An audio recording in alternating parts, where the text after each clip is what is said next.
Hello.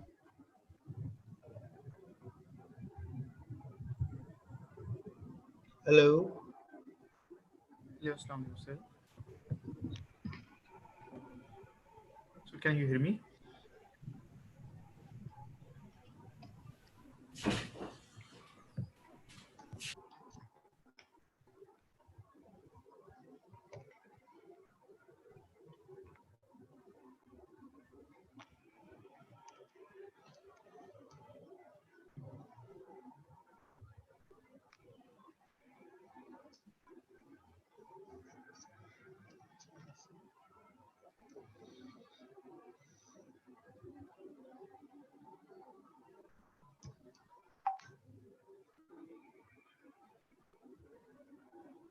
Hello. Hello, Dr. Ashad, can you hear me?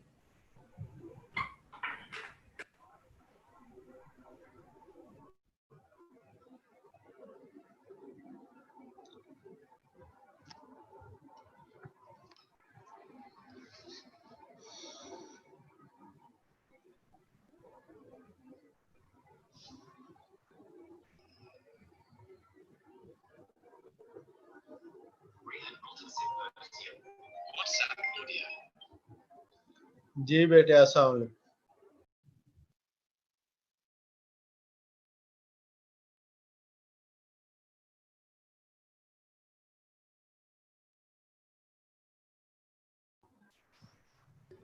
हाँ,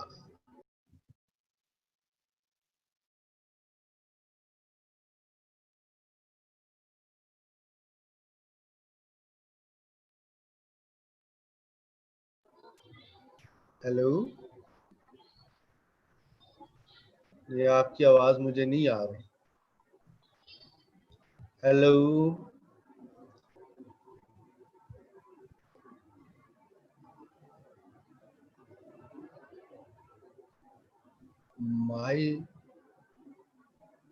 mic आपने अभी मुझे म्यूट किया हुआ है।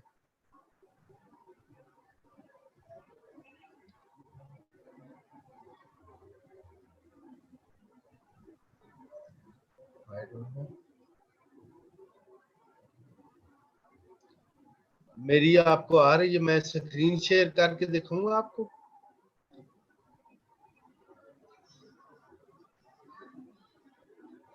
मेरी क्यों नहीं आता है? आपकी मुझे क्यों नहीं आता?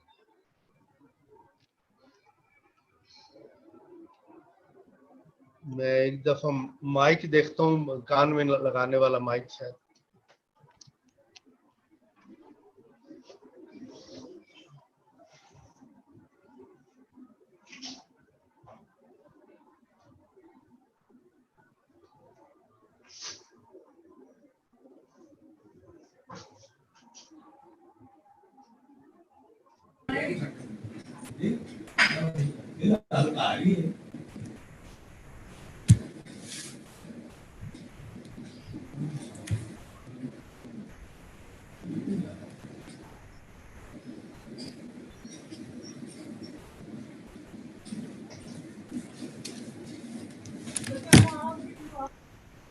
अब आप आवाज करें, बोले। बोले आप। अब आवाज आ रही है, वैसे आपकी नहीं आ रही, लेकिन बाकी जो पार्टिसिपेंट है उनकी आ रही है। अदर पार्टिसिपेंट की आवाज आ रही है, appearing in the FCPS, especially in the FCPS, and students appearing in the file. examinations, and people preparing for. Maham की आवाज आ रही है मुझे.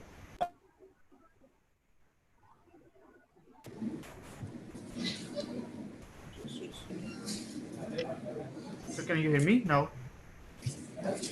Yes, आपकी आवाज अब आ रही है, लेकिन Alright. आपने मुझे म्यूटेड किया हुआ है. मुझे भी अनम्यूट कर दें. So you are unmute already. I can hear you. No, it's fine. Yes, it is fine. Dr. Mams, Yes, you can I can start now. hear you as. Yeah.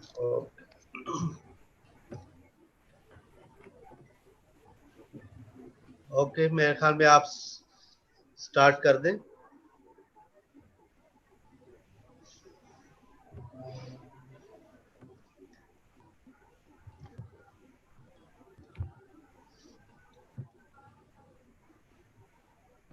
Dr. Rashid, kindly start your slides as well so that I can check that.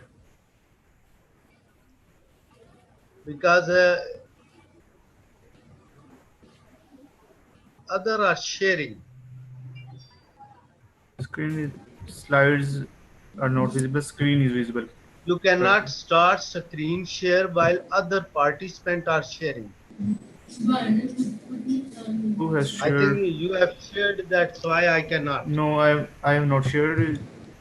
Someone else has There shared. is no slide about it. Now you can check.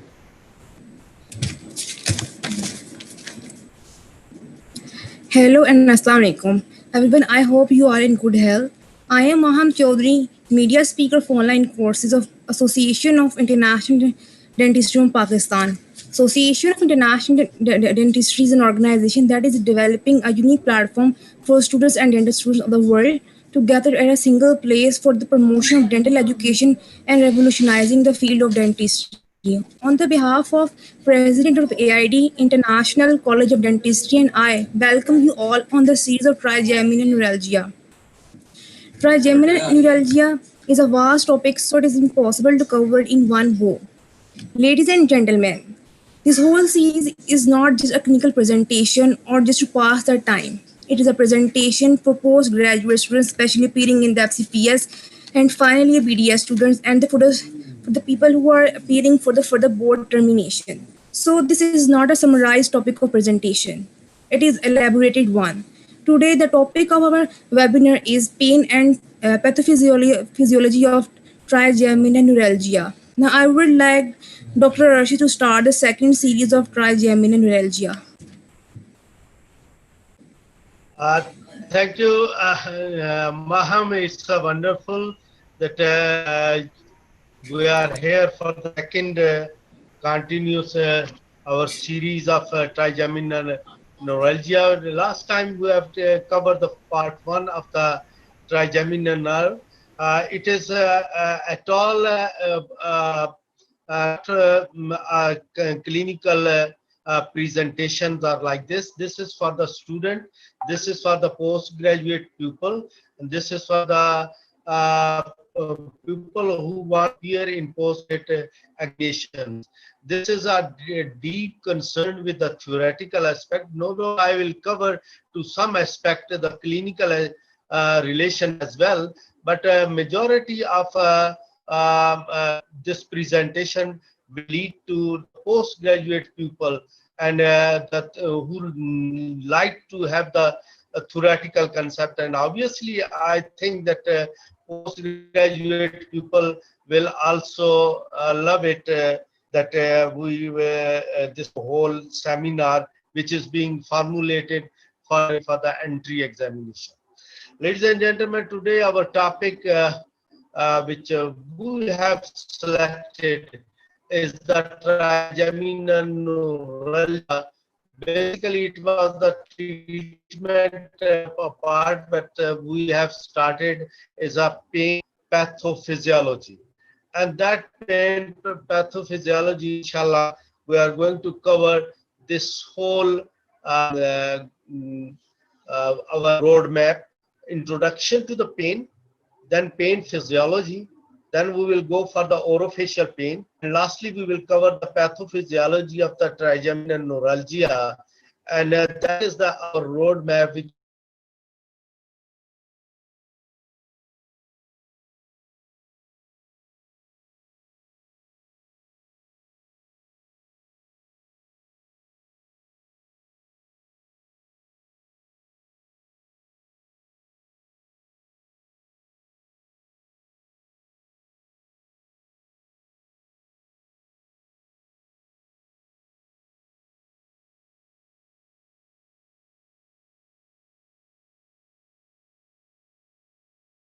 interruption of the internet. So this is our whole map which we are going to cover today. It's an elaborated task, especially it is for the postgraduate pupil, and I think that we will, inshallah, cover all this thing.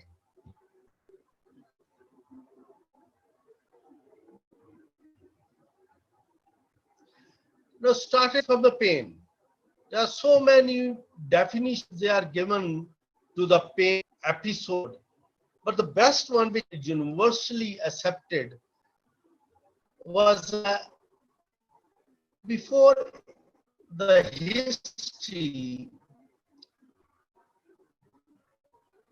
Pain basic word was derived from the Latin word poema.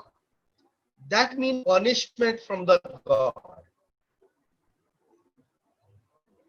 Homer explained it like an arrow which is due to agony of God, it is thrown to the person who is doing sin. But Aristotle first time given the detail of the 5 physical signs of the which is the basically passion of the soul, and somehow resulted from the intention of other sensory.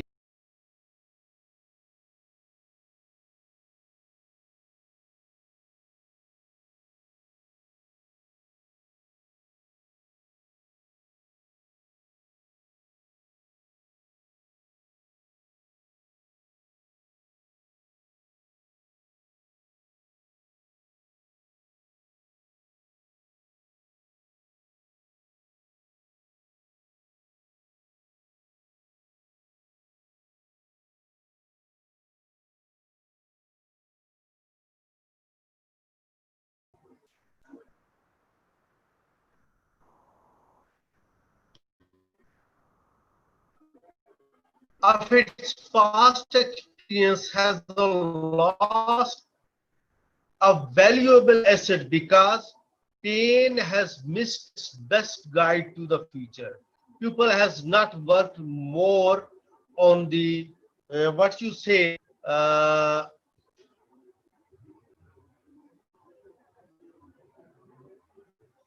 its research. Coming to the main point,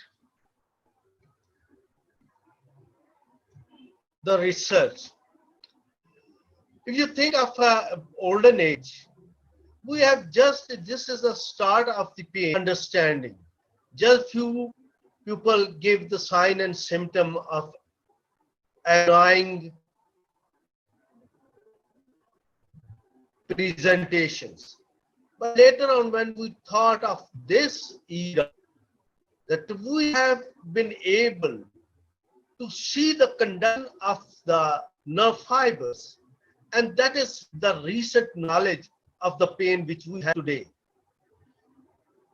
Many definitions which have been given in the literature, but this the American Association of the Pain and other, they are agreed on this basic definition, and that is an unpleasant sensory or emotional experience associated with the actual potential tissue or less tissue potential, but there is a tissue potential damage.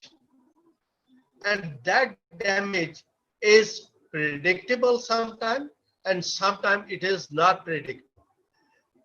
These definitions, actually, they are being evaluated with reference to the psychological trauma, with reference to the neural trauma, and with reference to the physiological trauma of any body system being conducted to the brain through nerves.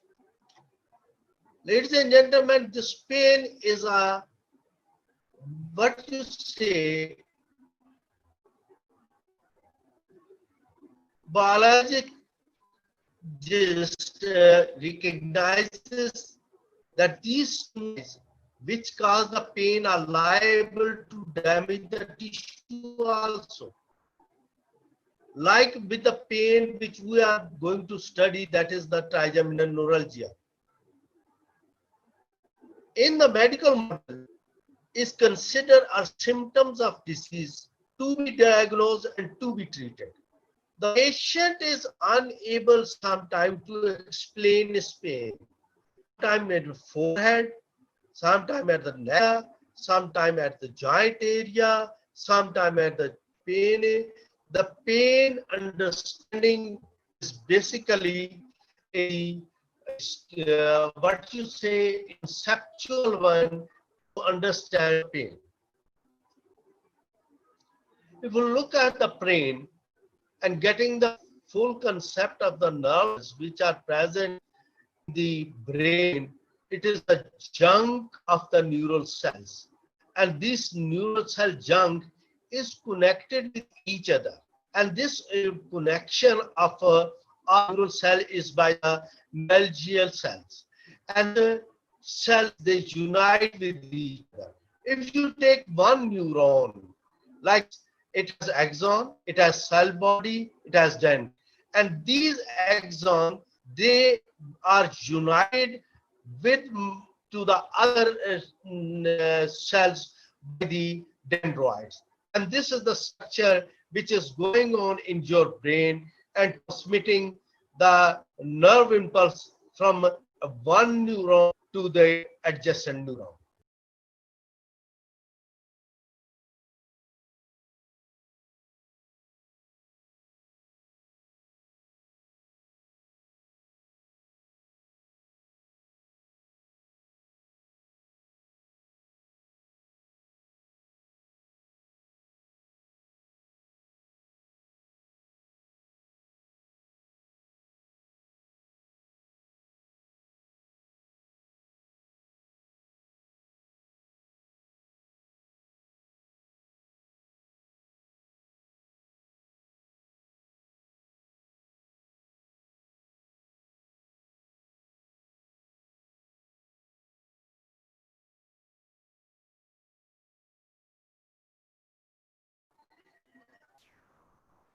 Before going to the understanding of the action potential, please recall this slide. This is the nerve conduction from one dendrite to the other. This is a nerve. And in the nerve, there is impulse going on from one side to the other. If you look closely, you see the positron that goes inside the charge ion, that goes inside and outside, inside and outside. And that is the understanding of the nerve impulse. Now, how it moves? It moves like this. Actually, the resting membrane action potential is the positive charge maximum out and negative side inside the cell membrane.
Are you listening to me? Yes, it is audible now. Are you listening to me? Yes, Dr. Arshad, it is audible now. Yes. I continue? Yes, sure, you can continue. I just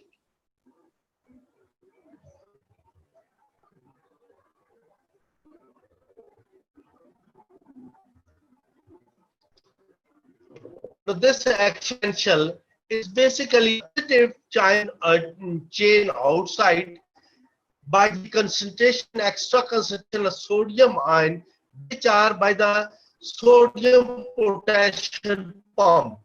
This sodium potassium pump is capable of producing the sodium concentration outside more in the cell membrane as compared to the potassium is coming inside to cell membrane. So the more concentration of positive ion outside and negative ion inside. This is by sodium potassium pump, and it is being generated by the sodium potassium ATPase. So this is a normal resting membrane. There is nothing going on in the cell membrane, but this sodium potassium pump is constantly working, and it is pumping the sodium outside and potassium inside.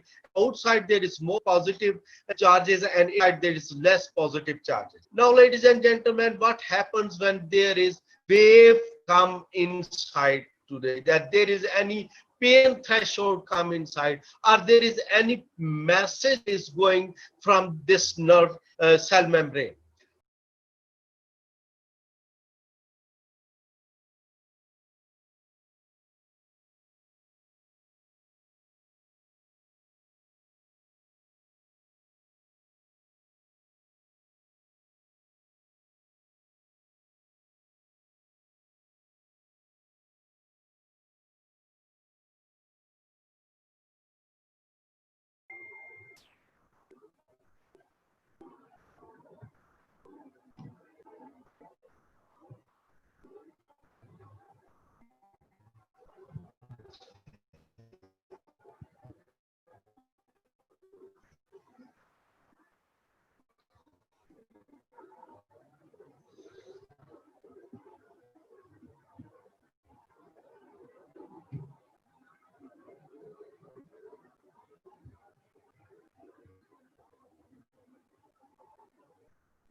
Dr. Ashok, your voice is not audible.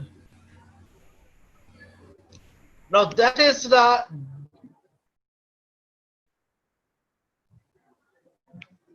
my share. Now it is okay. You listening to me? Yes, it is fine now. It's okay now. I'm sorry to audience, but today I'm in a very periphery area where the internet connection is actually disturbing me a lot. And in the next lecture, inshallah, I will try that I should not be here. I'm in very periphery. There is a very not potential internet here. Again, play for it.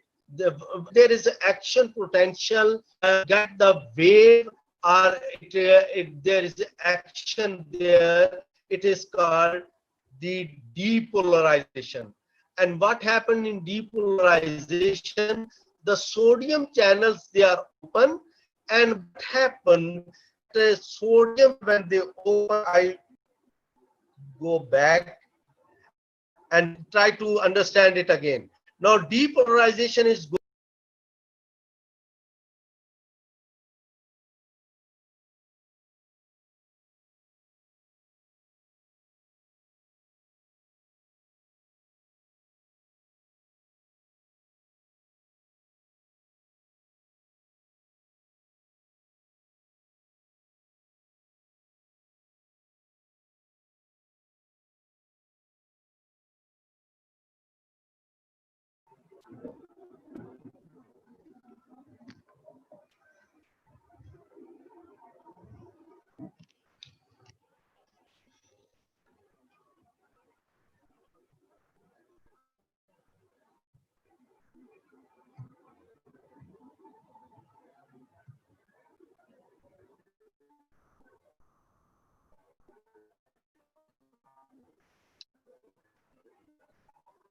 Disturbance of my can you hear my sound? Yes, it is fine now.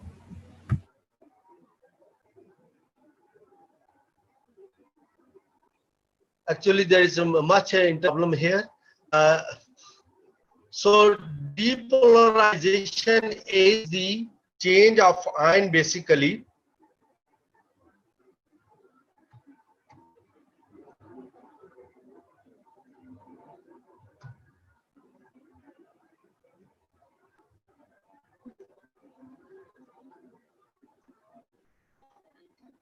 So please forgive me for all this inconvenience.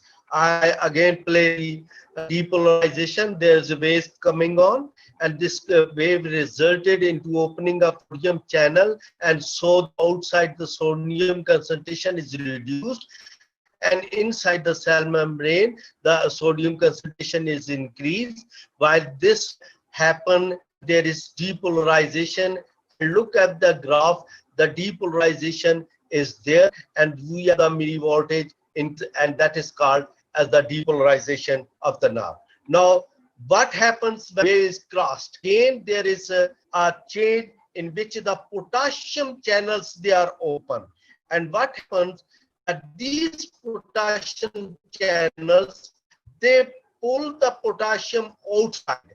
And what results that there is more positive concentration outside and negative inside. And so this is called as repolarization.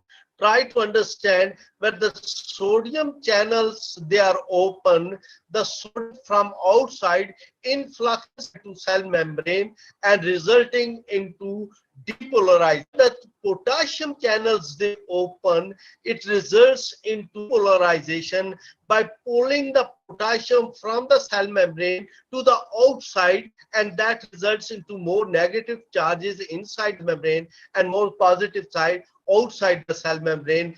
This is called as the depolarization and repolarization.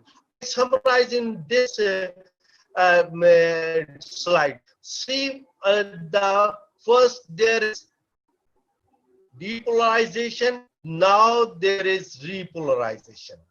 Again, see, now the wave depolarization inside the there is increase, and now the depolarization potassium is gone. Again, let's see, the potassium sodium goes inside, they increase in positive, and potassium come outside, that become the positive again. Depolarization, repolarization, depolarization, repolarization. Again, see, depolarization, negative outside, repolarization, positive outside. So this is going on there, and that is called the depolarization of the nerve cell nerve membrane and repolarization of the nerve membrane. After understanding this polarization, depolarization, try to understand the nerve fibers, which are very potent for the conduction of these impulses. These are A alpha fiber, A beta fiber, and C fiber, which are very important to understand. Type A alpha fibers, they are the thickest one. How much? 1.5 to 20 micron, and they are myelinated. This is A alpha.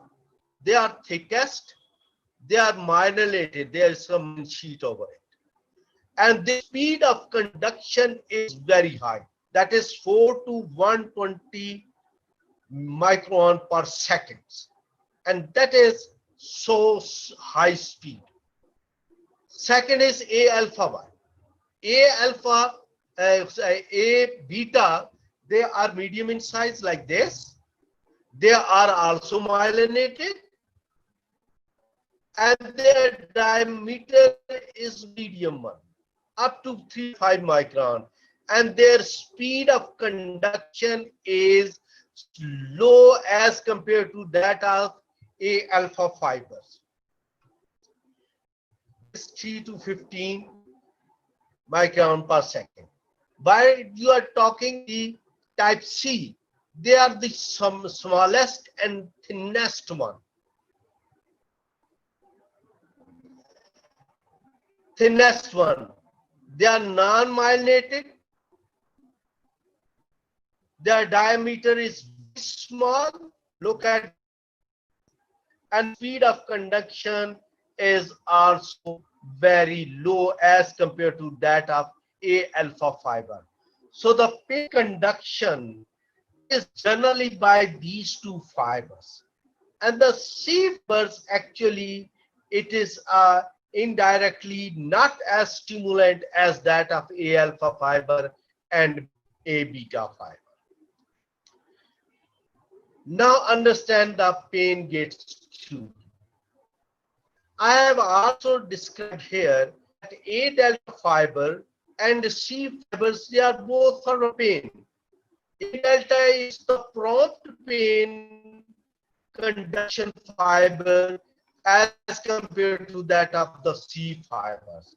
And by this pain, if they are exaggerated and they open the gate, the pain transmission will go to stimuli like A beta fiber. If they are stimulated, they will let the pain gate theory, according to pain gate theory, let the gate close, so the pain conduction will not be generated. It is like this, that if these are the two fibers, they are A beta fiber and C fibers. They are the pain lingering fiber and pain is going on.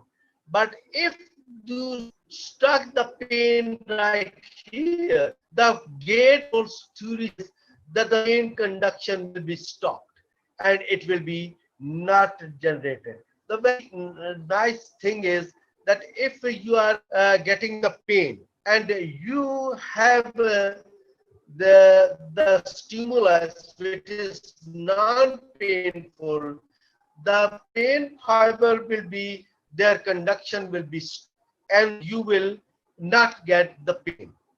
The thing is that you see that if a person is going to have the block of the syringe,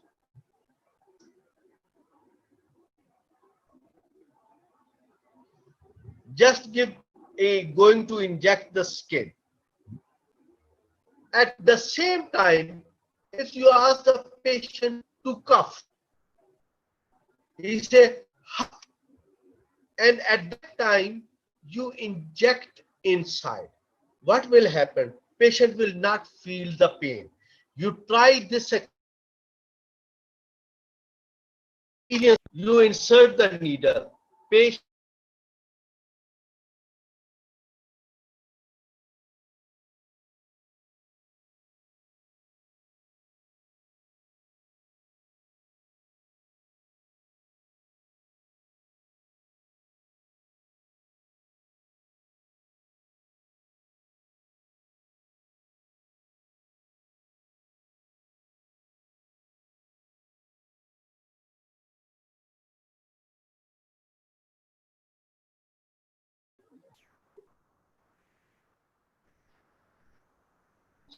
so that is what we are talking about the pain episode. Now here is the very important thing. That is the first order neuron, second order neuron, and third order neuron. So the first order neuron, basically they take the pain to the side where it belongs, say the left side, and it takes the nerve, the conduction impulse to same time. This is the trigeminal ganglion. The main sensory ganglion is here, which is the spinal ganglion, and it is the first order right here. And from here, this first order neuron get the second order neuron impulse right up to the thalamus. This is the second order neuron which take the impulse to the third order neuron to the sensory area which is being supplied by that. So that is the path. You take the first order neuron to the nucleus, of the sensory nucleus, and from here the second order neuron takes the impulse to the thalamus, and from the thalamus it goes sensory center, which is being innervated by this third order, which is being receiving the impulses from third order neuron. So it is very true, the right side of the pain or the right side of the face or right side of the body is innervated, but the pain threshold is received on the opposite side of the brain. If it is left side, the right side of the brain will receive the impulses of the pain. This should be understood in the very important theory, and that is important concept of the pain transmission, and that is what the right side of the impulse should go to side and left side of the brain by the first order neuron to the sensory nucleus, second order neuron to the thalamus, and third order neuron to the sensory area, which is being going to receive the pain. This is the nerve of the orofacial pain. Ladies and gentlemen, after getting this concept, you understand the different orofacial pains. And the orofacial pain concept should be very clear, that this is the area which is being demarcated here. This pain localized to the region above to the neck, front of the ears, and below to the orbital meatal line and the oral. This area is referred as the orofacial pains area.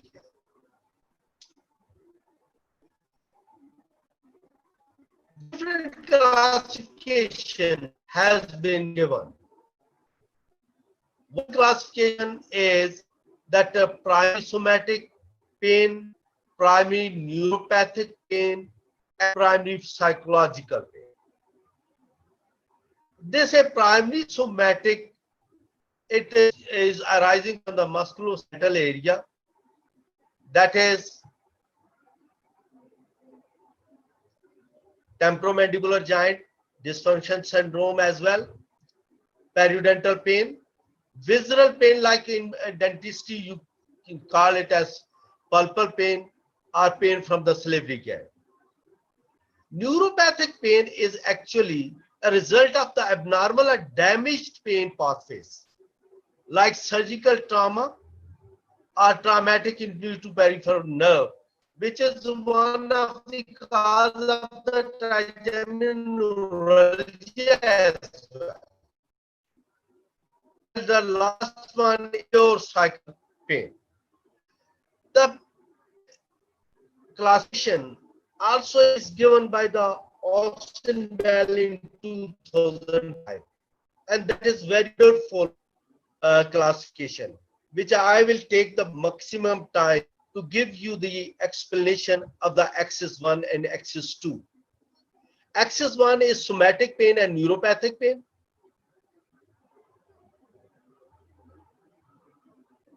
While axis 2 is the psychological condition like mood disorder, anxiety disorder, and these are all in axis 2. I will go slightly in detail. If you look at this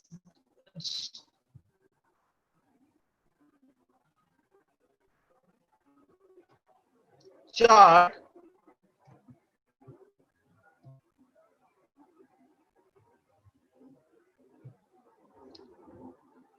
this you say axis 1 with the physical condition and axis 2 with the psychological condition. If you understand this chart, you are going to understand all the parameters of pain. This is in physical condition, there is somatic pain and there is neuropathic pain. We take the axis 1 because it is basically related to our subject. In the somatic pain, there is superficial pain, and this is deep pain. Remember, superficial pain are basically generated, and it is a long, a very short period of pain. While in case of deep pain, this duration may be very long. If you see the superficial pain, there is just mucogingival pain. In somatic pain, just mucogingival pain is a superficial pain. And then is the cutaneous pain, which is on the skin. That is related to superficial pain only. While we are talking of the deep pain, they are musculoskeletal pain and visceral pain. These are the deep pains. We are talking of the musculoskeletal pain. They are further divided into 5 groups. Periodontal, soft connective tissue pain, bony or periosteal pain, temporomandibular joint pain, and lastly the muscle pain. Muscle pain are further divided into these 5 parameters, which have less values for the dental surgeon. While we are talking about the temporomandibular joint, which is very important, these temporomandibular joint pains, which we have covered in all our series of temporomandibular joint, like ligamentous pain, retrodiscal pain, capsular pain, and arthritic pain.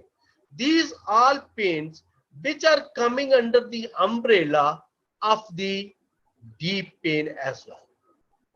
It is coming from the somatic pain, going to the deep pain, going to the musculoskeletal pain, and from here coming to the temporomandibular joint pain, and temporal joint pain is covered these 4 parameters.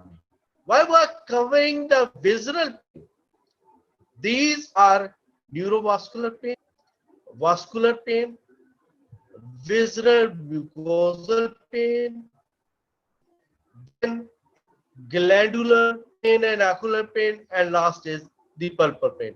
These are the visceral and vascular reality of the pain. And these have remained in the vascular pain as the neurovascular pain. The vascular pain are purely arthritic pain. Temporal arthritis is one of the example of this, and thus is the cardiac. These 2 pains are very much related to vascular pain. When we are coming to neurovascular pain, this really a main pain which we are going to deal with, and that is the migraine, tension headache, cluster headache, and other primary headache and neurovascular pain. So these pain which are neurovascular basically come as somatic pain, coming to the deep pain, coming to the vascular pain, coming to the neurovascular pain, and this umbrella they are going to cover all these 4 pain. Ladies and gentlemen, this is the only neurovascular pain. This is the only neurovascular pain which is under the neuropathic pain as well as somatic pain. In the neuropathic pain, when we discuss the episodic pain, this episodic pain is as well by the neurovascular pain, and which is under these. These episodic pain and deep pain both are related with the neurovascular pain. This is a very important point to be understood. The neurovascular pain, they meet with the somatic pain. In the deep pain area, with reference to vascular pain, and visceral pain, and which cover under the neurovascular pain and episodic pain, and they are coming under the migraine, tension headache, cluster headache, other primary headache, and the neurovascular variant. So this is very important.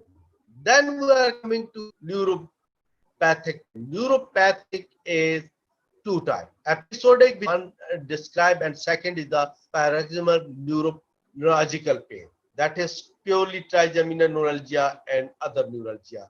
These continuous pain, these are actually the very much detailed pain which are generally not covering under the umbrella of dentistry. So we will leave this continuous pain which are not here. Only one thing which is very important in continuous is the burning mouth syndrome, and that is very important. That is one thing which is under the umbrella of the continuous pain, and this is related to neuropathies. Getting this concept, we have seen many classifications. The four main of the classification basically deal with the orofacial pains, and that is universally accepted. We generally believe on American Academy of Orofacial, which we are going to deal with. American Academy of Orofacial Pain basically converts into three. That is one, dental origin, typical orofacial pain, neuralgias pain, and atypical orofacial pain. Typical orofacial pains are dentoalveolar in origin, TMJ origin, and mandibulatory muscle disorders. While neuralgia are the primary and secondary, and atypical definitely we are going to study in detail. After getting this concept of the orofacial pains and their classification and their what you say according to the association of facial pain, now we are coming to the typical orofacial pain. These are pulpal pain and periodontal pain. I will not cover our pain because people are familiar with it, but you must understand that this dental alveolar with reference to pulpal and periodontal, and that these are the pulpitis, dentine hypersensitivity, and cracked tooth syndrome, but the periodontal periodontitis, periodontal abscess, and pericoronitis and pericoronitis abscess. These are dental alveolar in origin. While we are covering TMJ, we have covered all the details of the temporomandibular joint origin pains with reference to classification, with reference to TMD, with atypical, with related to TMJ arthritis, synovitis, with reference to capsulitis, and these are all we have covered. Then we have covered the masticatory muscle disorder as well under the umbrella of TMD. Now we will talk neuralgia, and that neuralgia's background. If you see in 1671, the first time it has been described, and then later on it is by Fothergill, and people are used to say the Fothergill disease. The Churchill Bell actually described as a tic dolorous, and it is also in very initial stages it has been described by the Arab physician Ibn Sina.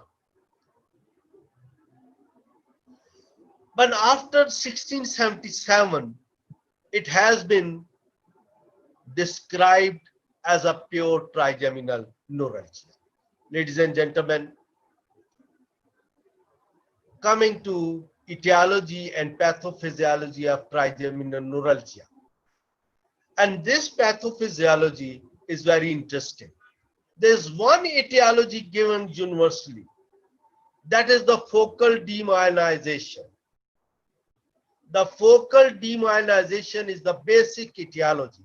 This is the myelin sheet covering the whole of the nerve cell, and that is the demyelinization, resulting in exposure of the nerve, and that resulting into exposure of the trigeminal nerve fiber and getting the demyelinization and neuralgia. You see, this is the nerve. There's conduction going on there. There's no interruption. This is myelin like onion,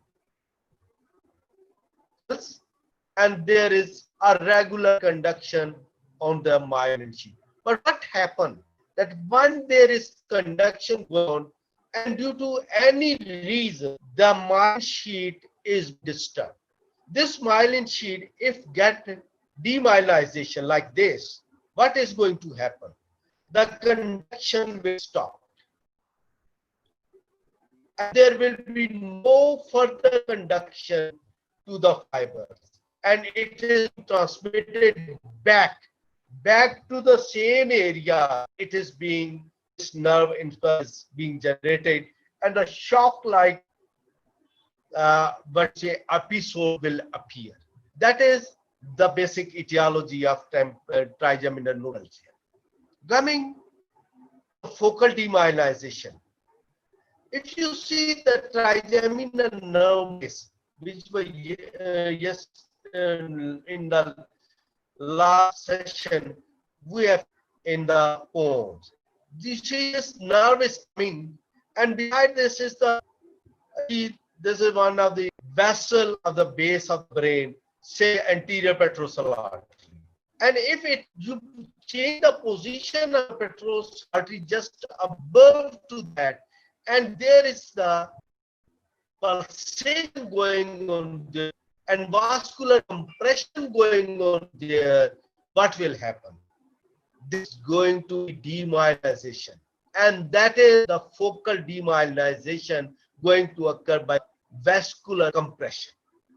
Now, sometimes there are diseases in which the defensive cell like CD4 but active.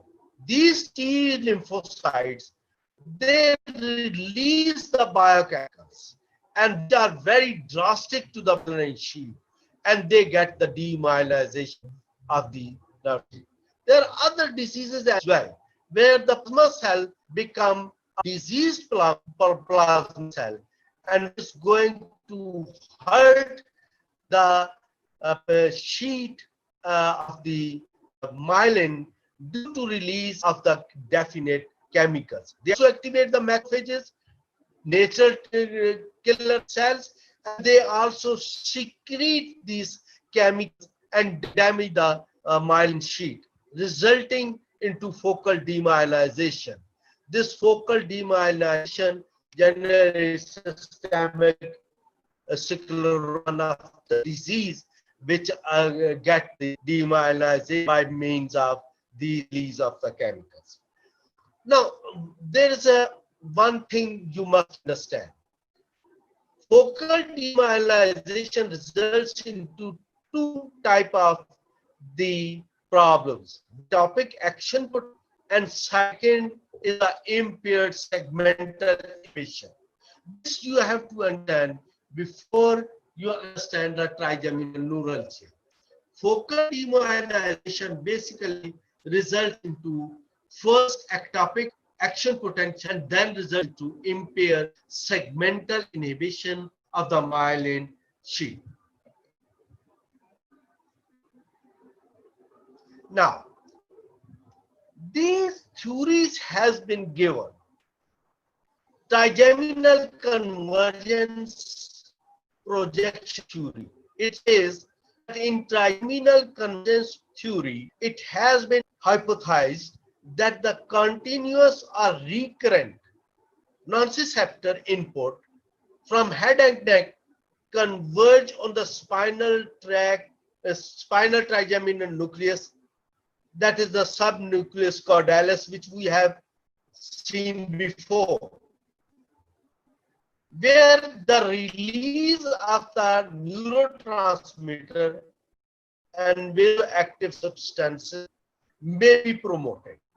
This is decrease the threshold of adjacent second order neuron that receive the input from the side other than the necessary sources, and these signals these excited second disorder neuron may be transmitted to the thalamus, limbic system, and somatic sensor cortex and interpreted as pain.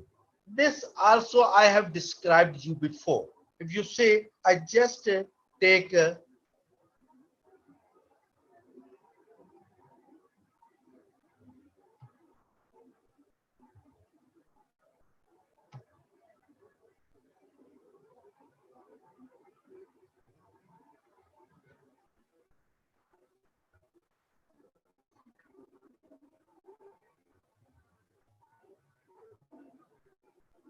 yes.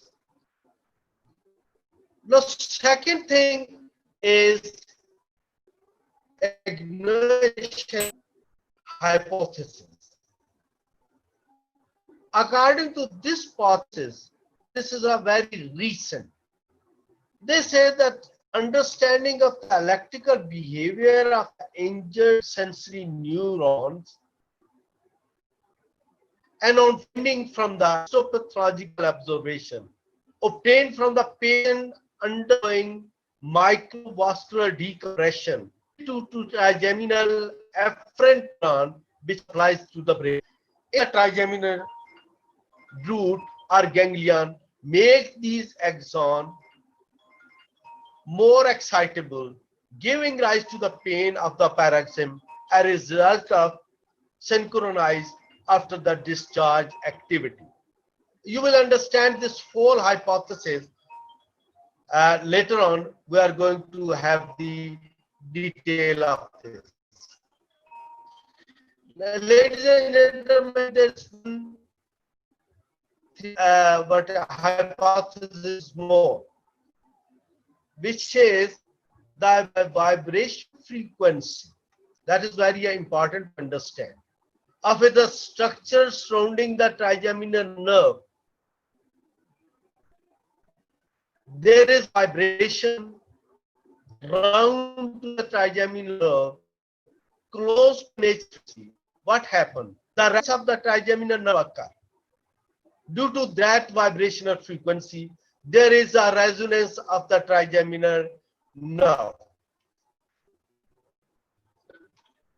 They say that the bioresonance can damage the trigeminal nerve fiber and lead to abnormal transmission of the impulse, which may result into facial pain. It is like this, that is the, you say, trigeminal nerve area, and if this is a bioresonance, it is going there, and if this resonance of the trigeminal area, it is going to result into pain. This is a bioresonant hypothesis. Now, what I was talking of the impaired segmental inhibition and ectopic action potential. This is due to focal demyelinization. This focal demyelinization, ectopic action potential, impaired segmental inhibition lead to paroxysmal firing of the low threshold mechanoreceptor. And these low threshold mechanoreceptor interneuron, the trigeminal nucleus oralis. Try to understand, this is nucleus oralis, not the caudalis. It is like this, that this nucleus caudalis, if it is there, it is going to compress the skin area. And by the compression of this skin area, you are going to get the, like this. If you are going to have the compression of the skin, mechanoreceptors will be stimulated, and these mechanoreceptors are going to impulse to the brain. But these mechanoreceptor impulses will be not strong enough to cause the real trigeminal neuralgia. It's like this. You see, these are the low threshold.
So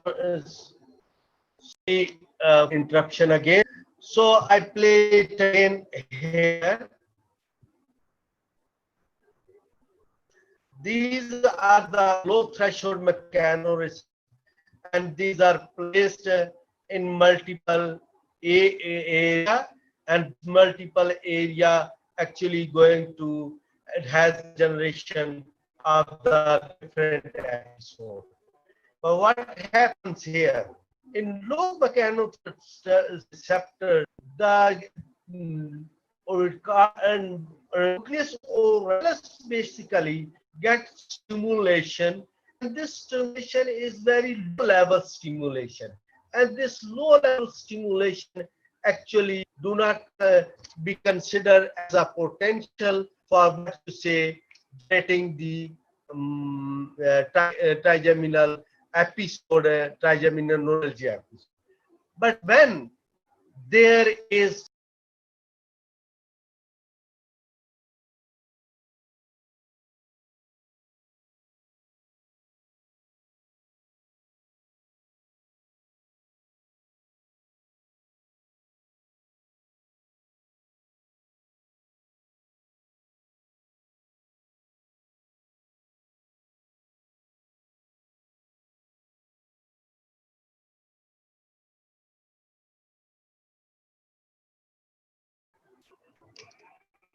after the low threshold mechanoreceptor neuron, which is basically in the trigeminal nucleus oralis, when it is potentiated, leads to the wide range dynamic action potential, and that when it is there, it is going to have the real trigeminal neuralgia.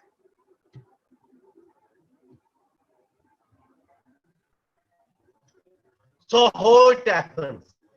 It happens like, you see, there is a trigeminal nucleus cordalis, and this is, as soon as it receives the impulses, it being excited, and this results into fire, and that fire results into real episode of trigeminal neuralgia. That is the wide range relay neuron in trigeminal nucleus cordalis, and that is the main thing. When it is getting the impulse, being stimulated, and it is going to get the fire. Ladies and gentlemen, that is what for today, and that we have covered approximately all the aspects of pathophysiology of the trigeminal neuralgia. We have covered the nerve, and then we have action potential. First, we discuss the how the action potential move, what is the nerve, and what are the chemistry of the action potential, sodium potassium pump, and then we have gone the classification of the orofacial pain, and we have discussed detail of the orofacial pain. Then we have come for the neuralgia. We have to discuss the its etiology of ionization, and then we have got the low threshold mechanism, and then wide mechanoreceptor, and how the etiology occur. Now, ladies and gentlemen, I do admit this is really a very boring or very tough, but you say, are very difficult subject. Actually, it is very difficult to understand and very difficult to get a full. Generally, people use leave in between because it is very difficult to understand. But I think the basis of all the pain and pathophysiology should be understood in a wise way. Otherwise, you not understand pain and in pathophysiology and trigeminal neuralgia itself. Generally, people fail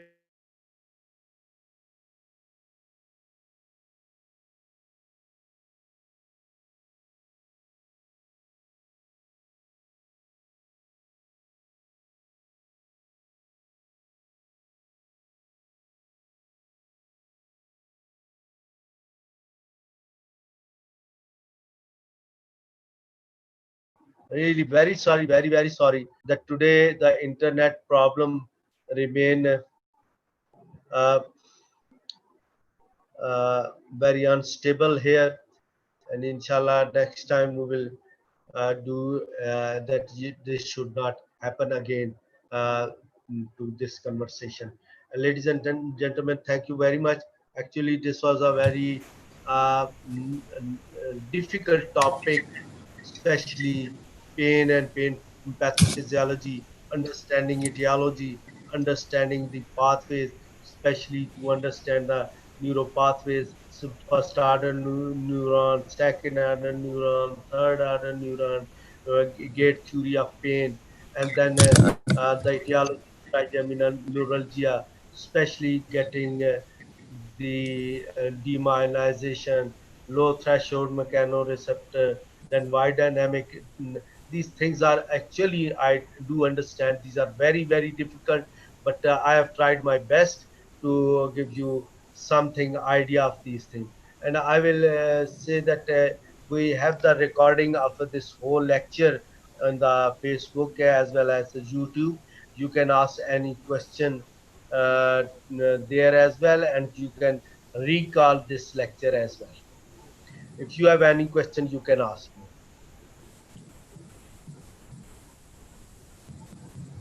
Yes, Maham, it is over to you. Thank you, sir, for this wonderful explanation.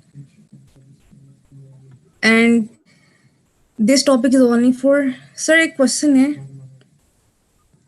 sir. Someone is asking what is focal demyelination.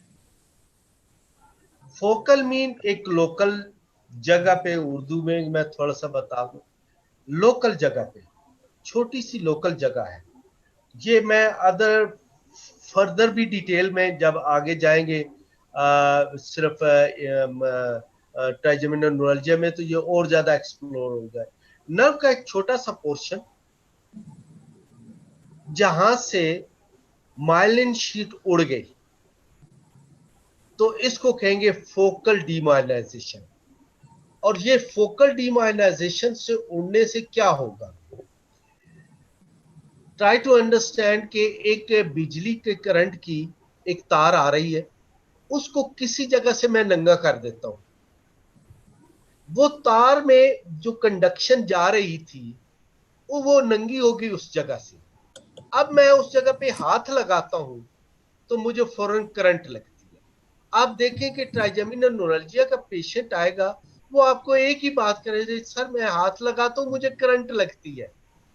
क्या होता है कि वो जो focal डीमायलाइजेशन वाली जगह है, वहां से एक्चुअली इलेक्ट्रिक डिस्चार्ज हो जाता है, और वो डिस्चार्ज ब्रेन तक जाने की बजाय वापस उसी नर्व फाइबर से वापस चला जाता है, और जब वो वापस जाता है तो उसी जगह पे हिट करता है जहां से उसने जनरेट किया था। मसलन मैंने यहां पे हाथ लगाया था, इसी नर्व को डीमायलाइजेशन हुई हुई है, जहां पे किसी जगह पे हुई हुई है, तो रिजल्ट क्या होगा कि यहाँ पे मुझे करंट महसूस हो गया, क्योंकि यहाँ तक का जो इंपल्स आगे ब्रेन तक जाना था, आगे डीमाइलाइजेशन हुई है, वो आगे नहीं जा सका, वापस आ गया, और इसी जगह पे इलेक्ट्रिक शॉक उसने प्रोड्यूस किया। That is the question which we use to ask the post graduate as well, that there are the trigeminal nerve has the so many branches. Why this area of the mental, the patient reports to you that he has the pain in the mental area. Why he has asked not the infraorbital, not this one, not this one. Why he is saying like this, only this one? The answer is आपकी बहुत सारी तारें जा रही थी electricity की, एक तार पे आपकी जर्ब लगी, एक तार पे आपकी छीली गई, नंगी हो गई, तो उसी तार का जो बल्ब होगा वो फ्यूज होगा। बाकी तारें जा रही हैं, उनको कुछ नहीं होगा। ट्राइजेमिनल न्यूरल्जिया में भी यही है कि जिसकी फोकल डीमाइलाइजेशन हुई है, उसी नर्व का ट्रिगर पॉइंट बनेगा और उसी नर्व पे पेन उठेगा, not all the nerves. So that is the explanation of focal demyelinization. Thank you, sir. Sir, now there is no more question. If Now I will. anybody asks, Adnan तुम्हारा कोई question है बेटे तो तुम कह लो। अदनान अहमद,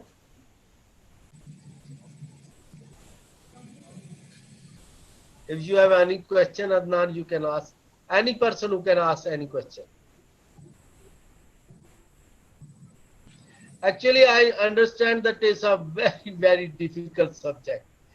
ट्राइजेमिनल न्यूरल्जिया पढ़ाना भी बड़ा मुश्किल है, और ट्राइजेमिनल न्यूरल्जिया को अंडरस्टैंड करना मुश्किल। People use to avoid it, ऐसे सर बस आप ये बताएं कि इसकी ट्रीटमेंट क्या है, आप इसको बस ये बता दें पेशेंट एपिसोड के साथ, how you are going to manage. इंशाल्लाह we are going to cover all these things, but for the post graduate student and for the trainee and for the person who are appearing in postgraduate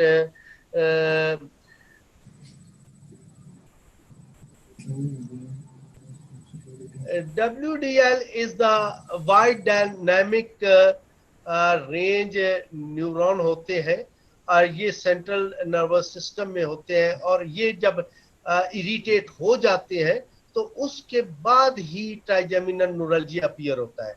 wide या dynamic range के जब तक आपके पास नहीं होंगे, उस वक्त तक नर्व जो है, उस वक्त तक आपका एपिसोड ऑफ ट्राइजेमिनल न्यूरल्जिया नहीं है। This actually going to potentiate the nucleus caudalis, and these are the nucleus caudalis stimulating fibers, and that's why these wide range dynamic fibers, they are potentiated.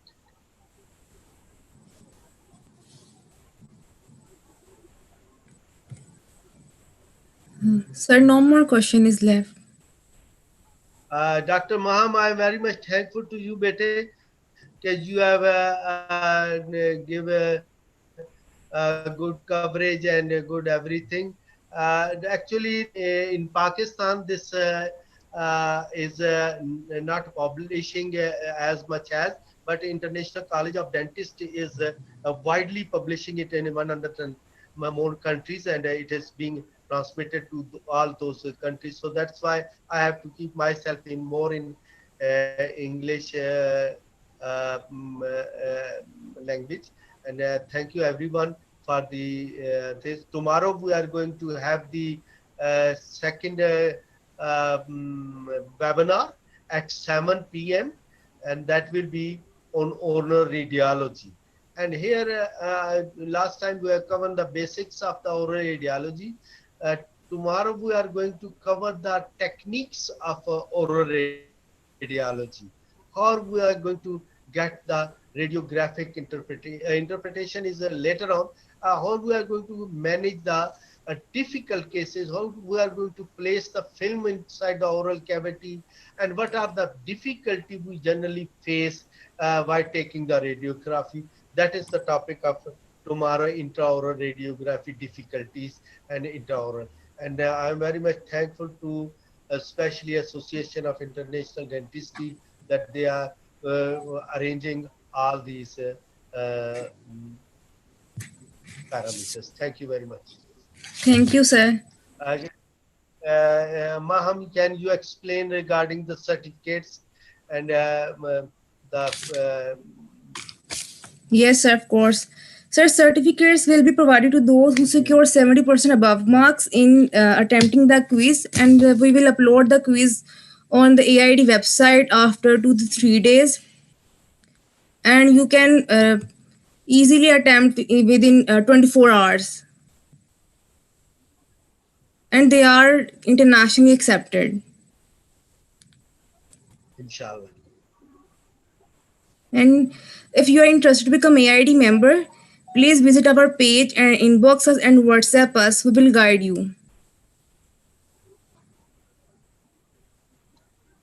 Thank you, sir, for such a kind, wonderful explanation of this topic. Thank you very much. Thank you everyone for patient listening.